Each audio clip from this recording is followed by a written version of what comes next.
Desliga e liga.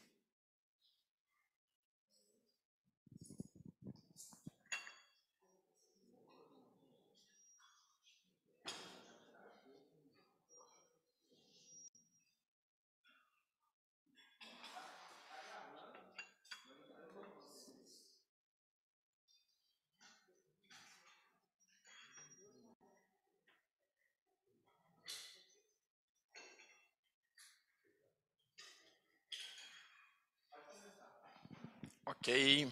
Bom dia, pessoal. Bom dia a todos que estão em casa. Hoje eu estou tendo a honra aqui de substituir o Vitor, que faz esse trabalho todas as semanas do ano, praticamente. E então eu tenho a responsabilidade de organizar a discussão e me apresentar também, né? O que não é muito fácil. Eu sou Eduardo Pinha, sou originalmente arquiteto, hoje em dia eu trabalho com gestão de projetos de engenharia e adoro estar aqui estudando a Torá. Então vamos direto ao que interessa aqui, né? Vamos ao nosso estudo. Essa semana a gente leu estamos lendo a Parashá de Vaierá. É uma Parashá onde acontece muita coisa na Torá. É daquelas Parashot que tem um pouco de tudo, coisas muito legais e alguns aspectos assim que são difíceis de entender, né? Eu gosto quando a gente tem essas Parashot que tem muitos elementos, acontece muita coisa. Eu gosto de fazer um resumo, dizer o que aconteceu na Parashá para que a gente possa se situar aqui, né? Então, fazendo colocando a situação assim num plano geral, né? Essa é o que é a quarta Parashá? Terceira? Quarta Parashá da Torá. Então a gente está no começo de Gênesis e basicamente ela é centrada em Abraão e começa a história de Isaac, né? Então a gente está falando aqui da vida, do meio da vida de Abraão, né? Do nosso primeiro patriarca. A Parashá começa, Abraão está ali no deserto onde ele mora, pelo que a Torá dá a entender, isso fica perto ali do Mar Morto, acima do Mar Morto, que você vê ali a cidade de Gomorra que ficaria ali junto do Mar Morto, né? Então você vê do alto, você vê a planície ali do Mar Morto, e ele está em casa e chegam três homens que são anjos, né? A Torá cita eles como anjo, Hamelihim. A tradução cita como emissários, mas eles são anjos, e eles chegam e Abraão os recebe muito bem, os convida para entrar, oferece água, pão, pede para Sara fazer bolos, lava os pés, e aqui a gente tem uma primeira lição da Torá, que é a lição da hospitalidade, que é você fazer o bem sem esperar nada em troca, né? Que esse é um elemento fundamental de quem quer fazer coisas boas no mundo. É você fazer e não sem ter nenhum tipo de expectativa sobre o que nenhum benefício direto para você. E o Abraão age dessa maneira com o estrangeiro que chega, né? Quer dizer, para ele seria um estrangeiro. Esses anjos, eles dão uma notícia, que é a que Sara vai ter um filho. E Sara, neste momento, ri da afirmação que ela recebe.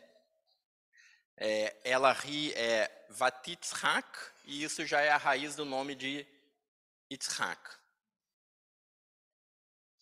Então, o nome de Yitzhak já tem a ver com essa reação que Sara teve de incredulidade diante da notícia que ela recebeu. Na sequência, o Eterno fala para Abraão do plano dele de destruir Sodoma, porque Deus afirma que houve muitos clamores sobre a situação em Gomorra. Aí aqui a gente tem um diálogo bastante interessante, digno de uma peça de dramaturgia, né? Que é o questionamento que Abraão faz sobre o plano de Deus de destruir a cidade. Eu vou até querer voltar na Torá para chegar no texto exato, de acordo com a nossa tradução. O Eterno diz a Abraão: O clamor de Sodoma e Gomorra, como é grande o seu crime, como é grave. Deixe-me descer, determinar se eles estão causando estragos na mesma medida dos gritos que vêm até mim. Caso contrário, eu saberei. Nisso os anjos descem para Gomorra, os hóspedes de Abraão, e Abraão começa a discutir com Deus. Ele fala assim: você irá mesmo destruir o inocente justamente com o perverso? Suponha que existam 50 inocentes na cidade. Você irá realmente arrasar o lugar e não poupará pelo bem dos 50 inocentes que estão em seu meio? E Deus responde: ele continua: longe de você fazer tal coisa, matar inocentes e perversos igualmente, de modo que o inocente e o perverso padeçam do mesmo destino. Longe de você. Não deve ser o juiz de toda a terra a agir com justiça? Ou seja, Abraão tem a audácia de questionar a Deus e questionar a justiça de Deus. E Deus responde: se eu encontrar 50 pessoas inocentes em Sodoma, perdoarei todo o lugar pelo bem delas. E daí Abraão insiste: permita-me que eu fale ao Senhor, embora eu não seja mais que pó e cinzas. E se para 50 faltarem 5, você destruirá a cidade por causa de 5? Deus responde: se ali eu encontrar 45, não a destruirei. E o diálogo vai até que chega em 10. E Deus se compromete a poupar caso hajam 10 pessoas boas. No final das contas, parece que Deus não encontrou esses 10, porque os anjos vão à cidade, alertam Lot sobre a destruição que vai vir, e Lot salva a sua família, sai ele, a mulher e as 2 filhas, sendo que a mulher olhou para trás na saída e virou uma estátua de sal. Eu considero esse episódio agradável de se ler. Ele é assim de uma modernidade literária bastante surpreendente para o texto, porque você tem uma dinâmica de um diálogo ali super interessante e mostra a importância da liberdade de questionamento, porque mesmo que essa discussão não tenha tido um resultado prático dentro do âmbito da discussão, ou seja, no final Deus não poupou nem 50, nem 45, nem 30, nem 20, nem 10, sempre que você coloca um questionamento, você está, apenas ao colocar a questão, você está influenciando nos destinos daquilo que está sendo discutido. Então, eu gosto de entender que a própria salvação da família de Lot é uma consequência desse questionamento. Então, aqui a gente tem a importância de que o questionamento seja sempre feito e que não existe nenhuma situação em que você não pode perguntar. Se Abraão pode questionar a Deus, significa que todos nós devemos sempre questionar as autoridades. Então essa é uma lição fundamental da Paraxá, e eu acho que a Torá apresenta isso de uma maneira muito bonita e agradável de se ler. Então esse é um trecho assim que eu considero dos meus favoritos da Torá inteira. Seguindo aqui na Paraxá, tem ali uma situação que eu considero uma espécie de... Às vezes a Torá ela tem uns erros de continuidade, né? Saem 3 emissários que estão com Abraão e chegam 2 na cidade. É isso mesmo? Só chegam 2 lá. Não, é assim. Abraão vê 3 homens, 3 pessoas. Aham. Daí tem 3 pessoas. 2 vão para a cidade e Deus fica lá com ele. E uma coisa muito impressionante é que quem fica lá com ele é claramente não é mais uma pessoa, é Deus. Microfone, não esqueçam do microfone. Ah, tá. Você tem que ligar o microfone. O microfone é antiquado, né? Tem que ligar. Modelo antigo. Estou falando que tinha 3 pessoas, que Abraão vê 3 pessoas. Anashim, está escrito homens, pessoas. Pessoas. Anashim não é homem, é pessoas. Aí, 2 vão para Sodoma, e um fica Com ele. com Abraão e esse um é Deus. Esse um é Deus. Então as 3 pessoas era Deus e mais 2 Ah, cupinchas. tá. Entendi. O que é muito impressionante, porque é o único registro, depois, fora Adão e Eva, onde Deus está lá batendo papo com as pessoas. Certo? Deus está lá conversando com Abraão. Isso é muito claro. O texto não deixa muita dúvida. E aí eu acho que é para ressaltar isso que você colocou, do poder do questionamento. Abraão é atrevido com Deus. É Abraão atrevido. fala assim, A chutzpah em pessoa. fala assim, a Shofet Lekolares lo yaseh mishpat, o juiz de tudo, não vai fazer justiça? É. Quer dizer, ele está falando com Deus, como é que você, e já sabe que é Deus, ele sabe que está falando com Deus, como é que você, Deus, não vai fazer justiça? Cara, qual é a tua?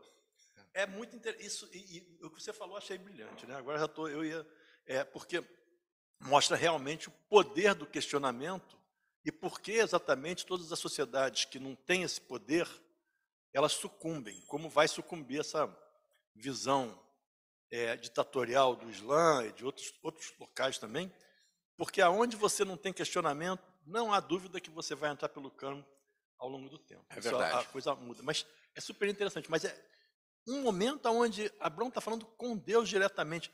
Eu acho, não sei, Ricardo, Deus só fala com a galera assim de cara a cara, ali aqui, e depois em Adão e Eva. Moisés, Deus fala assim meio de por costas, trás, assim, Bom, continuando aqui, para eu conseguir cumprir todos os momentos aqui da Paraxá, eu vou ter que acelerar um pouquinho. Então chegam esses 2 anjos a Sodoma, e daí a gente tem uma situação que eu considero difícil de entender, né? Os emissários chegam na casa de Lot protege, puxa esses anjos para dentro de casa, em seguida uma multidão chega na porta querendo arrombar a porta da casa, dizendo que quer abusar dos homens, algo assim. E Lot fala assim, não, tudo bem, poupa esses homens, mas eu posso te entregar minhas filhas. Eu achei isso, assim, muito estranho. E não tem explicação para isso, tá? Não, eu acho que mostra uma certa degeneração ali de Lot. E, bom, aí no final das contas a família ali consegue se proteger e na manhã os anjos falam, olha, agora você tem que correr porque a cidade vai ser destruída. Lot sai com essas 2 filhas, ele consegue escapar, a mulher vira uma estátua de sal, ficam só os 2 no final, e as filhas têm aquele episódio em que elas acham que estão sozinhas no mundo, que o mundo acabou, elas embebedam o pai e dormem com o pai, e têm filhos que dão origem a 2 povos, que são os moabitas e os amonitas. Os moabitas vêm a ser o povo que deu origem a Ruth. Então, Ruth era uma moabita, e aqui a gente tem uma situação que se repete continuamente em todos os livros da Torá, que é uma diferenciação moral entre o povo de Israel e os seus vizinhos, né? Então, ali você já está dizendo assim, esse povo moabita é um povo que não presta muito, né, na minha visão, que é descendente de Lot e suas filhas, e é um povo que já tem uma origem aí mais ou menos...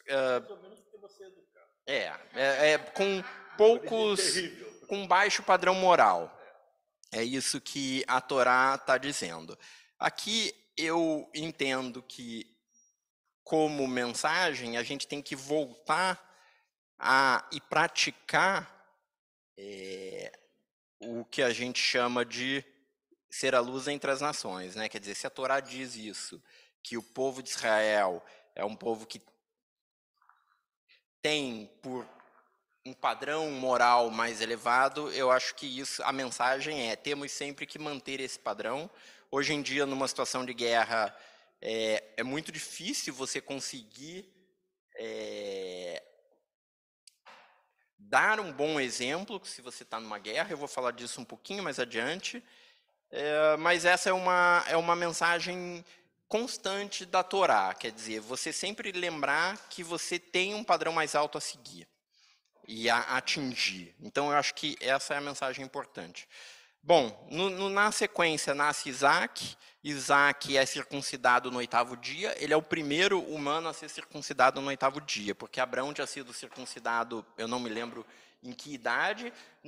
junto com Isaac é circuncidado o outro irmão dele, Ismael, com 13 anos de idade. E nesse momento, Sara tem 99? 99 ou 100. Então, isso mostra como essa é uma história que a Torá já deixa claro que é uma história fantasiosa, né? Quer dizer, não é uma história, é uma história para ser lida, fantasiosa no sentido, é uma lenda, né? Porque a pessoa dá luz aos 99 anos, realmente parece, a gente está chegando lá, né? Não é verdade? Daqui a pouco. Bom, aí o que acontece? Temos o episódio, que é um outro episódio importante, que é a expulsão de Ismael. Sara, a Torá não explica muito bem, diz que Ismael estava brincando com Isaac, e ela fala alguma frase que agora eu não vou achar aqui porque eu não marquei, mas ela pede que eles sejam expulsos, no que Abraão obedece na hora, mostrando bem como que uma casa judaica deve ser. A mulher manda e o homem obedece. Abraão chega e fala assim, tá bom, eu quero que vocês vão embora. Ele dá uma água, dá um pão para Agar e Ismael, mas ele sabe que ele está fazendo algo de errado. E Deus o consola, dizendo, olha, Abraão, esse teu filho ele vai ser pai de um grande povo, mas a sua descendência vai ser através de Isaac. Ismael e Agar vão para o deserto, eles estão a ponto de morrer. Agar se afasta de Ismael porque ela não quer ver o filho morrer de sede, no que Deus mostra um poço e ela acha esse poço, e esse poço salva a vida deles, eles bebem água, sobrevivem, e a Torá diz que Ismael se tornou um arqueiro. Eu entendo que isso, a Torá quer dizer que ele se tornou um caçador, alguém que vive ali pelo deserto da caça, e que ele depois se casou com uma egípcia. O que também na Torá não é um bom sinal, né? Porque a gente sabe que os egípcios também são um povo inimigo. Mas foi isso que aconteceu com... Quer dizer, vieram a se tornar inimigo, naquela época ainda não eram, né? E Ismael se casou com uma egípcia. Depois disso, Abraão sai dessa região onde ele estava, ali perto do Mar Morto, vai para o sul, para Beersheba. Beersheba, depois a Torá explica por que Beersheba tem esse nome, e aqui a gente tem um outro episódio difícil de entender da Torá, que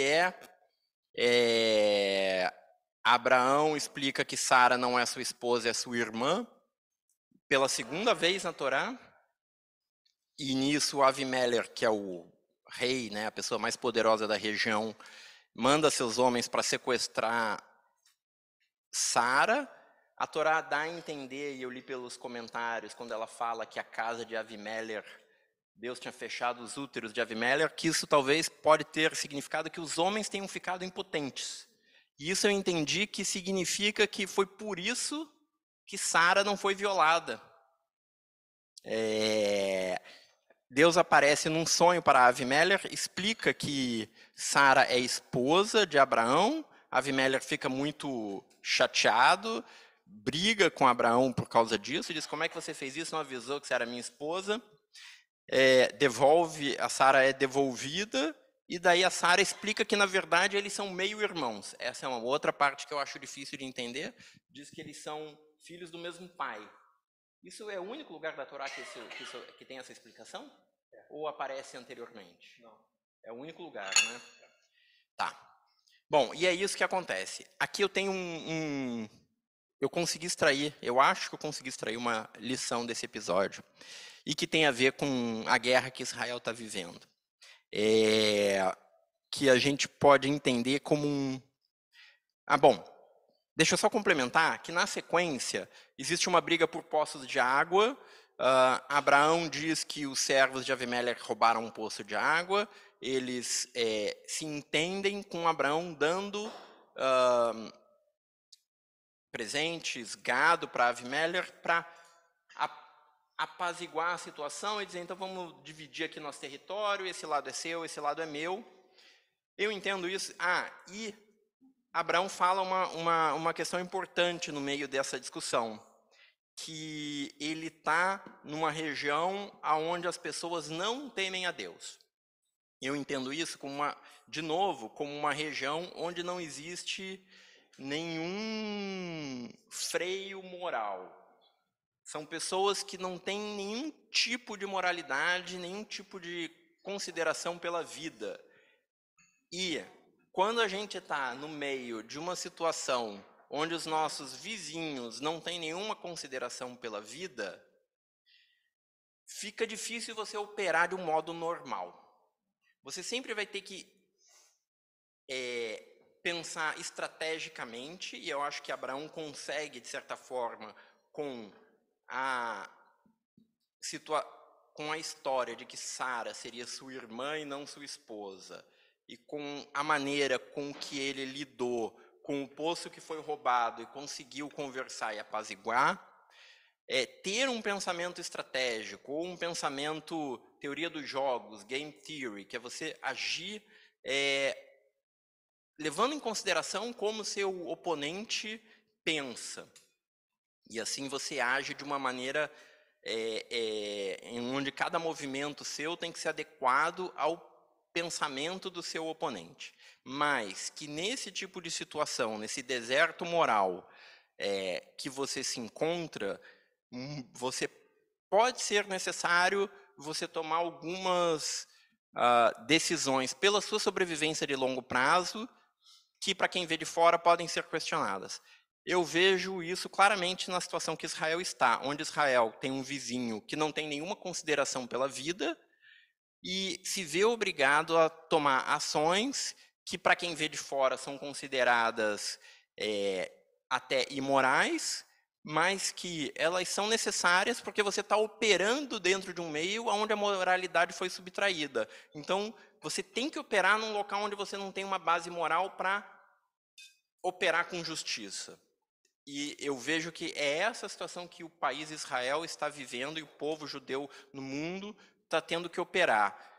É muito fácil você criticar de fora as ações, mas as pessoas não conseguem se colocar no lugar de quem está tendo que lidar com de se defender de quem não tem nenhum respeito pela vida humana. Então, eu vejo que Abraão esteve nessa situação e agiu de uma maneira que nos parece estranha, parece diferente, parece questionável, mas é uma situação, e curiosamente, em Beersheba, que é do lado da faixa de Gaza. Então, além disso, temos essa repetição da história por outros lados, né? E por final, e não menos importante, a Parashá termina com a Kedat Yitzhak, com o quase sacrifício de Isaac, aonde Deus explica que vai testar Abraão e instrui Abraão a sacrificar seu filho. Deus fala isso. Abraão obedece, pega seu filho e um servo, se dirige por 3 dias até o Monte Moriá, que me parece que indica que realmente é uma região ali perto de Jerusalém, porque existe essa discussão, onde foi construído o templo, não é outro monte. Os samaritanos têm o Monte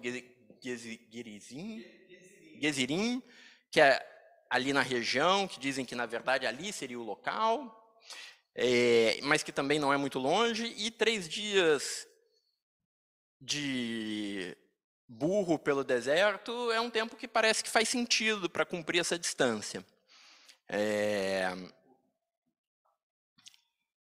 E daí, diante dessa situação, bom, Isaac percebe a situação, pergunta, né, mas pai, aonde está a nossa oferenda? E Abraão responde, Deus vai nos prover. Eles sobem o morro, Abraão está a ponto de colocar a faca no pescoço do próprio filho, quando um anjo chega, segura a mão de Abraão e fala, não, eu entendi que você é uma pessoa temente a Deus e isso não precisa ser feito, né? Eu acho que como questionamento nós temos aqui, nós devemos obedecer cegamente às ordens que nos são dadas? Nós devemos obedecer cegamente, é uma pergunta, né? As regras da religião? Devemos confiar cegamente em Deus? Ou precisamos confiar sabendo que nem tudo faz sentido? E Deus pode estar errado? E se ele está errado agora, ele estará certo no fim, mais para frente? Eu acho que essas são perguntas que ficam, né? As explicações clássicas dos rabinos alinhados aqui com o nosso pensamento indicam que a principal lição é que não deve, você nunca, né? É inaceitável você fazer um sacrifício humano, a Torá parece que deixa isso claro, e do jeito que ela é escrita, e a gente sabe pela história de que sacrificar o próprio filho não seria algo totalmente impensável na cultura da época.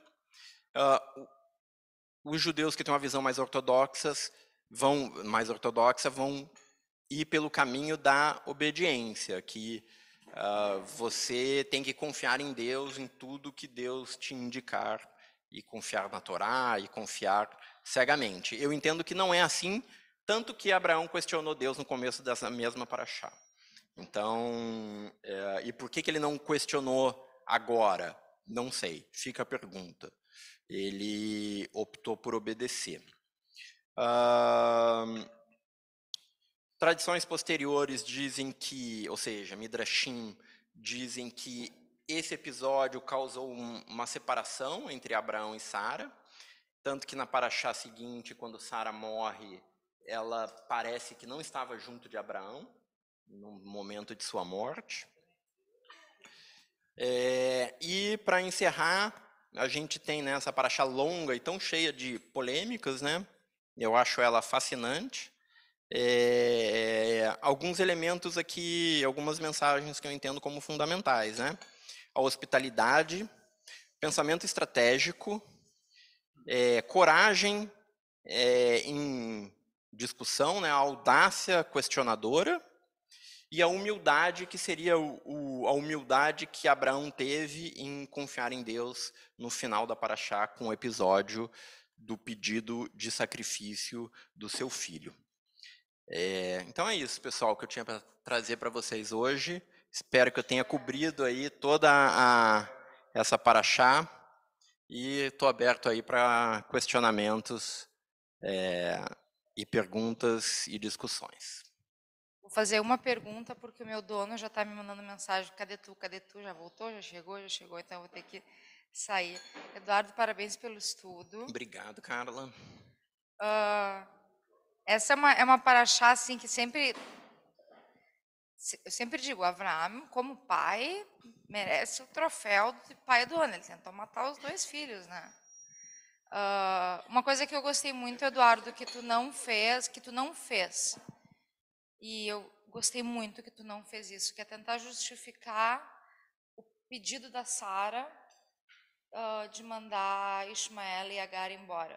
Porque quando Agar foi interessante para Sara, quer dizer, quando ela não podia ter filhos, quando a Agar foi interessante, ela disse, Abraão teve um filho com a Agar, com total, não só com autorização da Sara, como a ideia foi da Sara, e isso está escrito. E eu vejo muita gente, até já comentei no Minhana uma vez, mas não era essa paraxá, a gente estava falando de outro assunto. A gente tem uma tendência, às vezes, de querer glorificar André Stein? Os personagens bíblicos. E uma das coisas que eu mais gosto no judaísmo é o quão falho e o quão humano os personagens bíblicos são. Apesar que matar filho não é, né? Mas, enfim, essa é a piada do...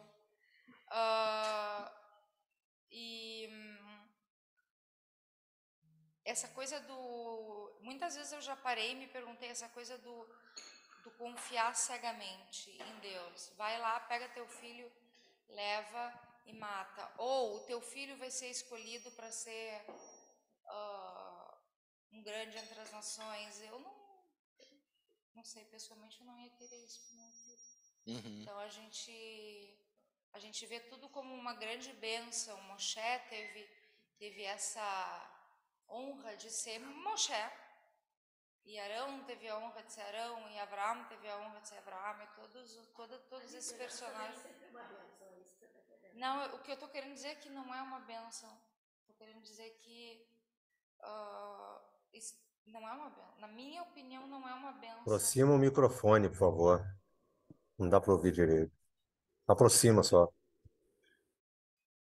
E era isso. Então, gente, eu vou pedir desculpas, mas o meu... Obrigado, Carla. Valeu. Parece que o André está com a mão levantada. E depois o Gerson. O André está com a mão levantada. Bom dia a todo mundo. Vocês estão me ouvindo? Estão me ouvindo bem? Estamos te ouvindo. Legal.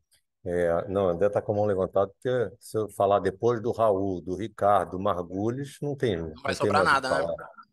falar. Mas primeiro eu queria agradecer a Pinha pelo estudo, não só pelo estudo, né? Estudo e conduzir aí, fazer esse meio campo. Quer dizer, tá na dupla missão, é muito legal. E eu acho legal porque o Pinha sempre tem uma forma muito carinhosa e romântica de trazer o estudo para a gente.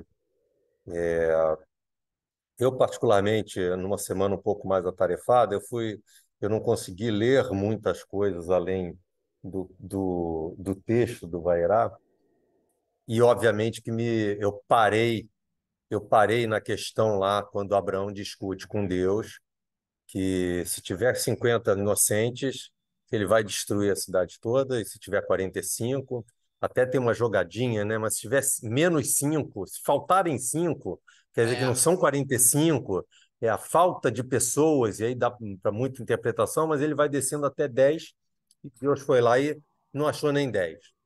E óbvio que não tem como, e aí eu, na minha forma um pouco mais violenta, porque o Pinha é um cara apaixonante e romântico, eu, da minha forma mais violenta, falei, bom, Deus destruiu aquele negócio, e eu trouxe para os dias atuais, não tem como, né? O Pinha já fez essa correlação, mas eu trouxe muito violentamente, pensando, será que tem inocentes na faixa de Gaza? É muito magro. Claro que tem. Será que temos inocentes na faixa de Gaza? É muito magro.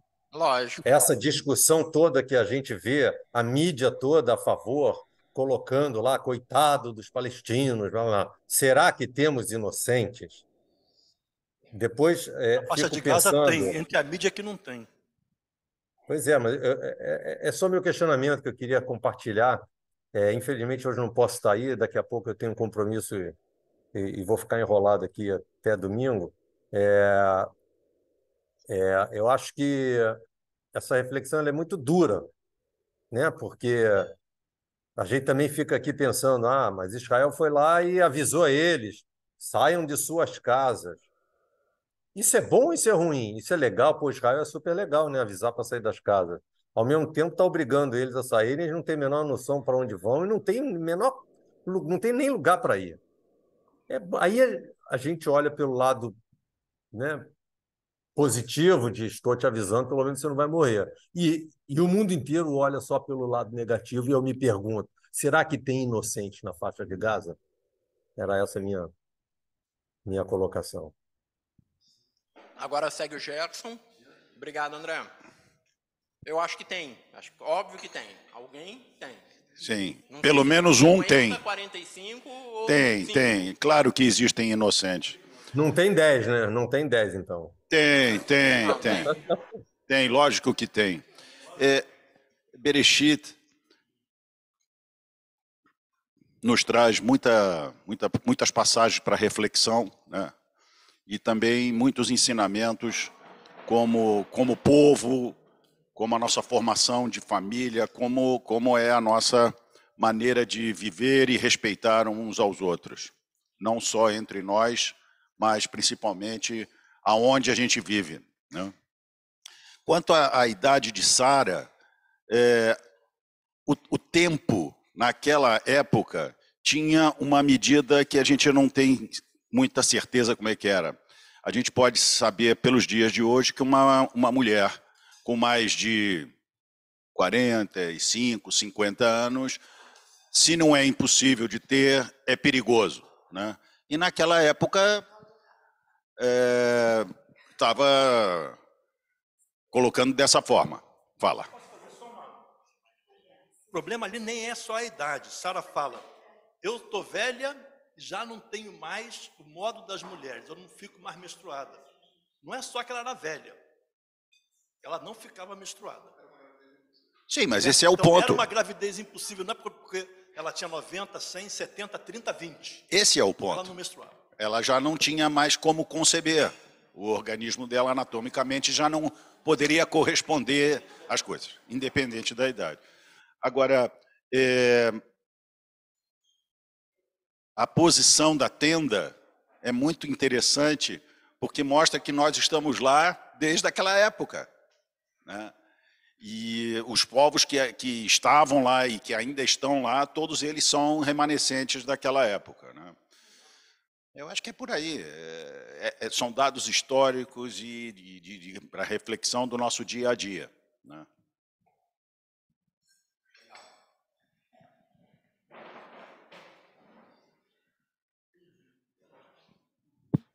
Alô?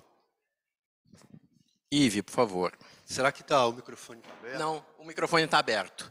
É que ele não retorna para cá. Ele é só para quem está na internet. Aqui ele não amplifica para lugar nenhum, mas ele está aberto. Agradecer o Eduardo, né, isso que ele trouxe para a gente. Obrigado. E, assim, me parece que agora me surgiu a questão que, dessas duas vezes, né, que Abraão teve diante de Deus e teve possibilidade de argumentar com Deus ou não argumentou. A primeira situação, que se trata da procura de homens justos, né? Me parece que Deus e Abraão estão conversando sobre uma questão pública, coletiva. E na segunda vez, quando é em relação a Isaac, Deus e Abraão, eles estão colocados numa situação particular da família do Abraão. Então, assim, eu acho importante a gente ter uma clareza de diferenciar, por exemplo, assim como você tem uma vida pública, você tem uma vida particular, e agora sim eu vou arriscar falar um pouquinho sobre o conflito, né, que a gente está enfrentando e que Israel fica com muita evidência perante o mundo. Eu acho que a gente está diante, pelo menos, de 3 tipos de justiça que a gente reflete sobre, que é a justiça religiosa, é a justiça militar e a justiça civil. E eu acho que nesses momentos a gente tem que lidar com uma situação que a justiça militar ela se coloca acima de outras justiças, de determinado ponto de vista. Mas nós, especialmente na diáspora também, a gente continua lidando com a questão de ter que lidar no dia a dia, na rua, com a justiça civil. Então, assim, me parece muito, muito, muito, muito importante que a questão da necessidade de se punir crimes atrozes, que é a justiça militar, que eu acho que está se encarregando disso. Apesar disso, eu acho que a justiça civil ela tem que estar no mesmo nível que a justiça militar, porque a justiça militar ela acaba condenando muitas pessoas que, diante da justiça religiosa, estão numa posição, diante da justiça militar estão em outra posição, e diante da justiça civil estão em outra posição. Então, acho que eu espero que a paz possa prevalecer. Legal. Eu gostei muito do que você falou, né, que a conversa de Abraão com Deus, ela acontece quando ele questiona no nível público, não é no nível público, é entre ele e Deus, mas ele está falando de uma questão coletiva. E a questão do sacrifício é uma questão individual. Então, eu acho que isso realmente são duas relações diferentes, o que ensejam abordagens diferentes aí da parte dele. Mais alguém? Raul. Assim, Depois eu queria falar uma coisinha. Sim, o Sérgio, desculpa. Não, Raul, pode ir na frente, por favor, Raul. Não tem erro, não. Ok. Posso colocar aqui, assim. Gostei muito do que você falou, Eduardo. E eu acho só que tem coisa demais nessa paraxá, então a gente fica com um debate meio diluído e sem a profundidade para cada pedacinho, e tem muita coisa em cada pedacinho. Tem muita coisa. Muita coisa interessante. Eu queria pegar uma coisa. Primeiro, um negócio aqui que é meio jocoso, mas não é que eu tenho um negócio que fala assim: case-se com a mulher judaica. Essa é a última decisão que você vai fazer. Então é isso que você falou, né, de Abraão? Você casa com a mulher judia e já sabe tudo que você tem que fazer, que é o O microfone do Raul sumiu, gente. Microfone, Raul. Alô? Voltou, Raul, voltou. Tá variando. Eu estava no microfone, mas enfim. Dá para escutar? Eu queria falar o que o Eduardo falou. Qualquer mulher. Eu não tenho experiência com outras, entendeu? Esse é o meu problema. Mas eu queria a questão da guerra e da... Você falou, Israel está fazendo coisas horríveis. E é verdade, a guerra é horrível. A guerra não tem guerra bonita, guerra limpa, guerra precisa. Não tem. Tem algumas expressões imbecis que são, não, isso é uma bomba com precisão cirúrgica. Da onde o cara inventou a precisão cirúrgica na guerra? Certo? Da onde? Porque cirurgia é um negócio que você realmente tem que ir lá naquele negocinho. Na guerra não tem essa brincadeira, não tem isso. E a questão de que se é justo ou não justo, que você realmente vai causar um dano enorme numa população que, sim, está cheia de gente boa em Gaza, cheio. Não há a menor dúvida disso, mas também tem um percentual legal que não é tão legal, não tão bom. É um benefício para a humanidade acabar com o mal. Porque o que o Hamas fez, não fez só contra os judeus, não é só o Hamas, é uma ideologia que não é de hoje, essa ideologia de que o mundo islâmico tem que ser unido, unitário e universal. O ISIS, o Estado Islâmico, fez a mesma coisa que Hamas fez agora no entorno de Gaza, nos kibbutzim ali do Negev, fez a mesma coisa contra muçulmanos, contra cristãos, contra todas as populações que eles podiam ver na frente. Não querem nem saber, tá certo? E o mundo fica lá nessa, o que faz? Quando a Rússia invade a Ucrânia, o que faz? Acaba com a Rússia, com o exército russo, certo? Na mesma hora, para tirar a ideia de Jerico, de outro fazer a mesma coisa. Mas não é isso que a gente faz, a gente fica, não, mas e os civis e não sei o quê? Você tirar esse mal do mundo, você nunca vai conseguir tirar ele. Mas se você reagir adequadamente cada vez, você vai criar uma, como é que fala deterrence em português? Uma dissuasão. Você vai dissuadir o próximo, vai pensar 53 vezes. Se você realmente quiser, aqui no Rio de Janeiro, por exemplo, o prédio ao lado do meu agora também está botando grade, já está todo mundo vive dentro da prisão. Aí eu fiquei pensando ontem, estava atravessando a rua e vi o prédio botando grade, já tem câmera, não sei o quê.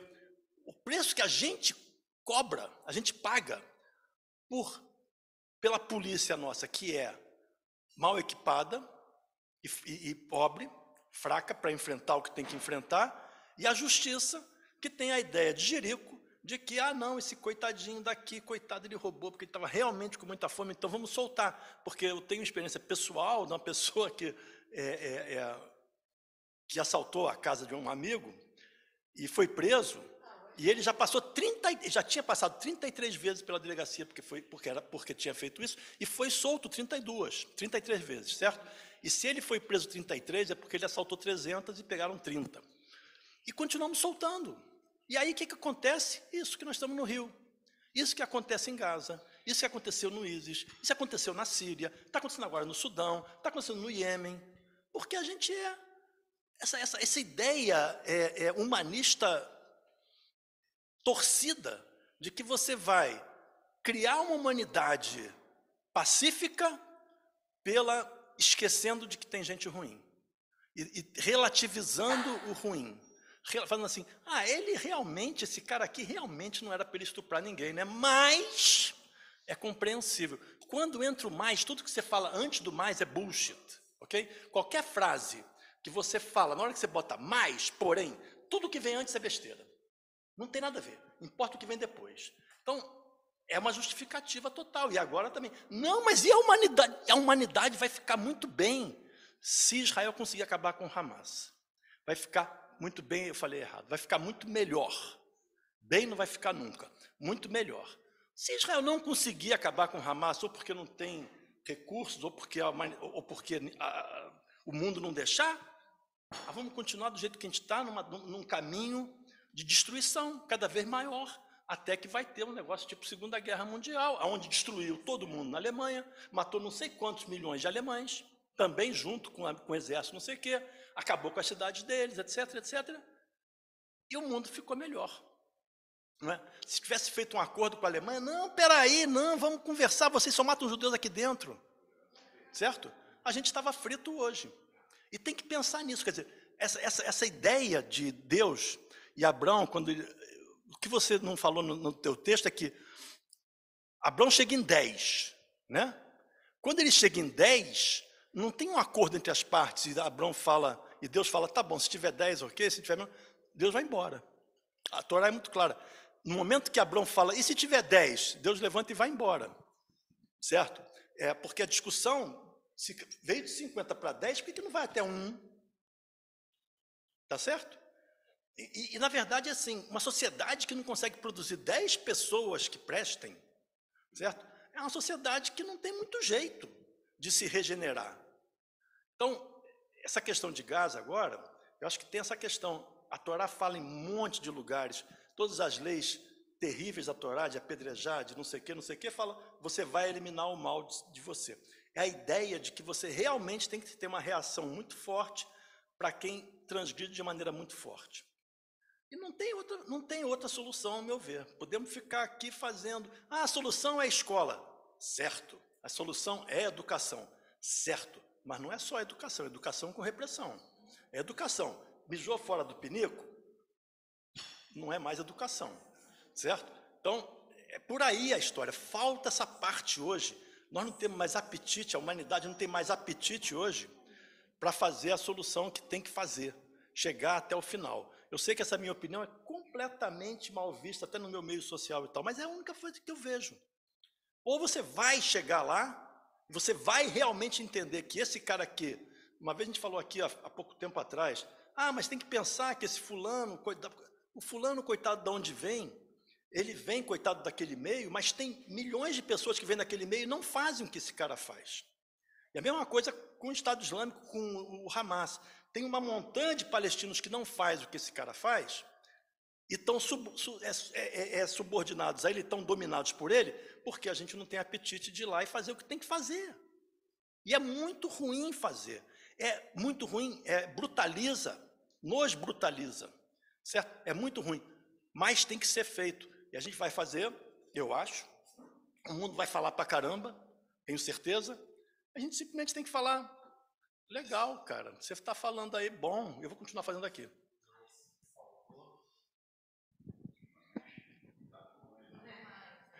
Não, eu acho que faltou a Israel, já saindo a Paraxá, um pensamento estratégico antes de saber, de buscar e fazer um acordo com o mundo, talvez não tivesse como, mas que era uma situação insustentável. Gaza...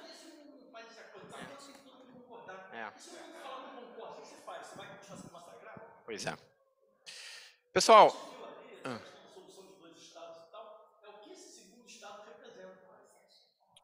Quem é? Eduardo? Rabino quer falar. Sérgio, e acho que a gente já passou da nossa hora aqui, a gente, depois do comentário do Rabino, a gente pode encerrar. Ó, Hoje... Então, vamos lá. Isso aqui foi até uma colocação, já que falou de estratégia estratégica, né? Sem prever, mas quem sabe prever, fazer o fechamento. Alô? Tá, Então, estamos te ouvindo. tá ouvindo. Então, quando você foi, Eduardo, primeiro agradecendo aí tanto a tua condução, né? Segurando o microfone, a batuta, à altura do André, né? O que não é uma tarefa muito fácil, a altura do Vitor, que também é uma tarefa bastante difícil, dado a expertise dos dois nisso. E também obrigado pelo comentário que você fez da nossa Paraxá. Quando você foi falando da teoria dos jogos, né, e do pensamento, né, da gente agir imaginando, prevendo o pensamento do outro, me veio à mente algo assim que eu sempre julgava quem gosta de futebol, mesmo quem não gosta, mas já acompanhou isso, o Garrincha um bom craque, mas de inteligência não muito avançada, né? A parte cognitiva, mas a inteligência esportiva é genial, fantástico, mas assim, aí quando você falou teoria dos jogos, eu me lembrei que quando foi quer dizer, André, você que é o jornalista esportivo, o Feola falou para ele, né, jogar dessa maneira, o Garrincha falou assim, só falta eu combinar com os russos, né? Então ele foi ali um gênio, ele previu a teoria dos jogos, né? Vamos jogar sabendo como o outro poderia jogar, né? Então, a partir disso, agora eu aprendi assim, mais uma vez, a nunca minimizar aqueles que a gente rotula como ingênuos, ignorantes, talvez ali naquele rótulo atribuído de ignorância cognitiva tem uma grande genialidade, uma grande sacação, uma grande inteligência, tá? Isso número um. Número dois, essa ideia de agir prevendo o movimento do outro, ela é muito bonita, mas como tem alguns problemas. O primeiro, eu consigo determinar todos os movimentos do outro. O outro é um robô que vai funcionar de acordo com os movimentos prévios, não vai ter alguma coisa criativa que me surpreenda. Se o outro jogar também de acordo com o que ele prevê dos movimentos, ele poderá prever que eu estou prevendo o movimento dele. E como vai funcionar essa dinâmica? Tá? Então, sim, é claro que o senso de estratégia é muitas vezes, se não em grande parte, ou totalidade das vezes, fundamental para uma ação ter o sucesso. A percepção e a sensibilidade são instrumentos importantes para que a gente tenha uma maneira de agir menos autorreferenciada, mas também vamos pensar assim, se eu acho que eu consigo prever o movimento do outro, o quanto eu estou envolvido de sensibilidade ou de percepção aguçada e o quanto eu estou, na verdade, me arrogando a capacidade de prever o movimento do outro, como se ele não fosse um ser humano capaz de movimentos ou ações inusitadas e inesperadas. Tá? Outro ponto, assim, né? Teoria dos jogos, né? O ser humano, via de regra, é um grande jogador. E nesse jogo, né? Mas um grande jogador, assim, que tem até um livro chamado Games People Play, né? Que tem muito a ver com o que o Ives falou, que eu achei muito bonito, dessa ambivalência de Abraão.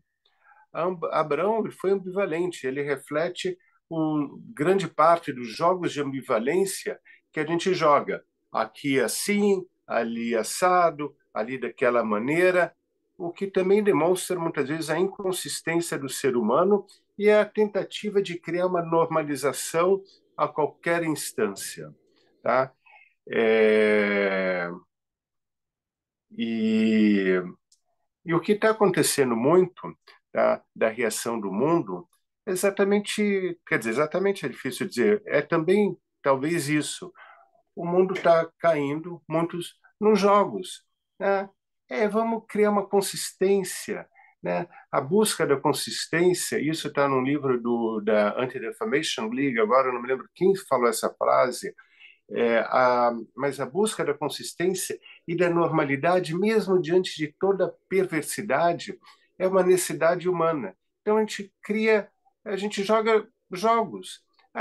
Se existe um incômodo, eu vou dizer que aquela causa do incômodo tá nefasta. Então Israel está me causando incômodo, está acabando com a minha normalidade, minha consistência. Não vai ver que é a Hamas, né? Porque vai ver que é Israel e vai criar rótulos de falsidade na ambivalência humana que é maluca, perversa, porque estudantes de Harvard e Cornell eles apoiarem Hamas não, um suicídio, né? Não é só um assassinato dos outros, mas é um assassinato de si, né? Estão se matando, né? Nessa busca de consistência e de falsidade e de colocar rótulo num no outro, de que o perverso vira aceitável, e essa ambivalência da humanidade e os jogos que a gente vai jogando, que talvez tenha um elemento muito forte de previsibilidade, a ambivalência humana acompanhada da nossa busca de querer que tudo seja o mais consistente e pseudo-normal possível. E aquilo que incomoda, mesmo que esteja certo, que seja retirado, né? Que seja retirado. E é por isso, também por isso, que o antissemitismo vigora.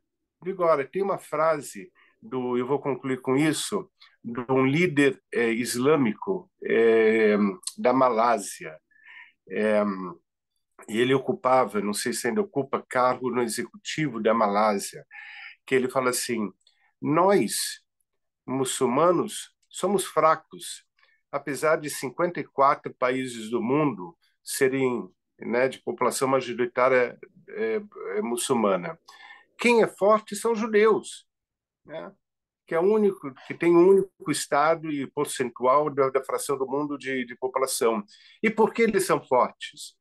Ele fará algo que nos deixa, de algum modo, lisonjeados, porque eles pensam, e aí ele conclui, e por que eles têm que ser eliminados? Porque eles pensam. Criam problema nossa consistência, abalam nossas estruturas, comprometem a nossa normalidade que permite impor um poder vigente e único e que acaba com qualquer forma de pensar.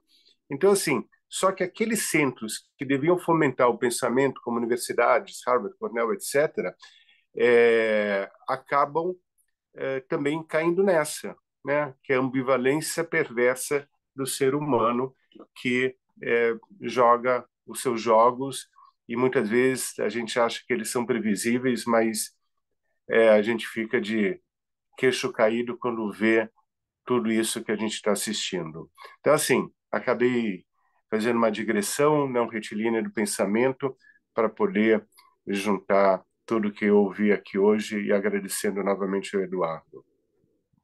Rabino Sérgio, obrigado pelas suas palavras. E, assim, concordo inteiramente com você quando você citou aí o suicídio intelectual que a gente vê acontecendo aí em muitas universidades pelo Brasil e pelo mundo. De gente se alinhando com o pensamento mais sombrio e atrasado que existe aí na humanidade. Então é isso, pessoal. A gente vai encerrar por aqui. Agradeço a presença de todos. Voltem sempre, todas as quintas, sempre que possível. Convidem seus amigos. E é isso. Um grande abraço a todos. Bom feriado.